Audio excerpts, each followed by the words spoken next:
Предлогот на координаторот на пратеничката група на СДСМ Томислав Тунтев за намалување на патните трошоци на пратениците не им се допаѓа и не го слушаат. 4 месеци откако предлогот на Тунтев беше доставен, пратениците се уште не се изјаснуваат за него.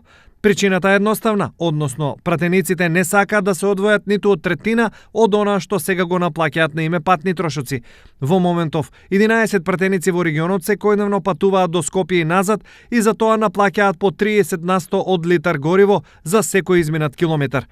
Само пратениците од регионот кои ги има 11 на број, за бензин државата дневно ја чинат околу 500 евра. На годишно ниво тоа е сума од околу 100.000 евра, односно 400.000 евра за еден мандат. Што за ова мислат граѓаните? Треба да и се намале, шо е тоа?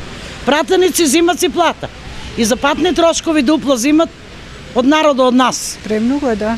Некој нема тич, некој, а они патни трошоци ваму таму.